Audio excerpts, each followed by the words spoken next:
ซึ่งอยู่ที่ห้องว่าการปกครองเมืองไซบุรีแขวงสะหวรรณเขตจัดกองประชุมเผยแพร่นิติกรรมเกี่ยวกับเวียกงานชนเผ่าและศาสนา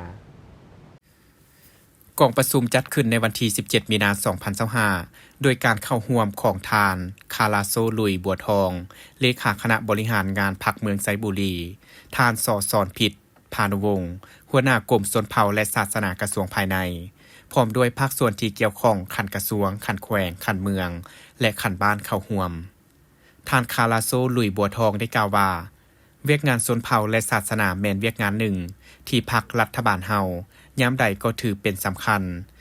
แม่นเวียกงานที่ละเอียดอ่อนได้ออกนิติกรรมหลายฉบับเป็นบอนอีกในการคุ้มครองและจัดตั้งปฏิบัติในระยะผ่านมาเมืองไซบุรีก็ได้มีการเผยแพร่บรรดานิติกรรมที่เกี่ยวพันกับเวียกงานชนเผ่าและศาสนาไปแล้วแต่กองประชุมครั้งนี้จะเฮ็ดให้ทุกทานที่เข้าร่วมจะเข้าใจก็ได้ขึ้นตื่มอีกเกี่ยวกับเนื้อในนิติกรรมเวียกงานชนเผ่าและศาสนาและนำไปจัดตั้งปฏิบัติให้ได้รับผลดีสอดคล้องกับสภาพความเป็นจริงของท้องถิ่น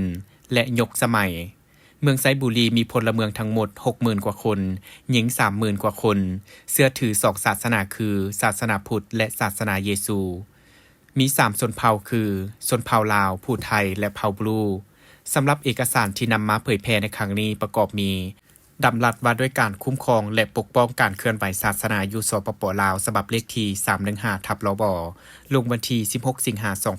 2016 คำแนะนำเกี่ยวกับการจัดตั้งปฏิบัติดำรัสว่าด้วยการคุ้มครองและปกป้องศาสนาอยู่สปป.ลาวฉบับเลขที่ 315/ลบคำแนะนำเกี่ยวกับการจัดตั้งปฏิบัติดำรัสว่าด้วยการคุ้มครองและปกป้องศาสนาอยู่สปป.ลาวฉบับเลขที่ 16/พนลงวันที่ 9 พฤศจิกายน 2016 ความรู้พื้นฐานเกี่ยวกับการคุ้มครองรัฐต่อเวียกงานชนเผ่าดำรัส 207/ลบว่าด้วยชนเผ่าทั้งนี้ก็เพื่อเฮ็ดให้การจัดตั้งปฏิบัตินโยบายการเปลี่ยนแปลงใหม่เข้าสู่ลวงเลิกและเพื่อเฮ็ดให้การเคลื่อนไหว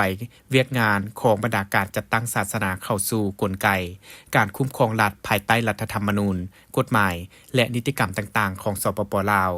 การกำหนดหลักการระเบียบการและมาตรการเกี่ยวกับการคุ้มครองเพื่อเฮ็ดให้เวียกงานชนเผ่าได้รับการจัดตั้งอย่างมีประสิทธิภาพเฮ็ดให้ชนเผ่าต่างๆมีความสามัคคีปองดองเสมอภาพเคารพนับถือช่วยเหลือซึ่งกันและกันรับประกันการมีส่วนร่วมของทุกชนเผ่าเข้าในการปกปักรักษาและสร้างสรรค์พัฒนาประเทศชาติปกป้องสิทธิและผลประโยชน์อันชอบธรรมของชนเผ่าต่างๆตามรัฐธรรมนูญและกฎหมายของสปป.ลาว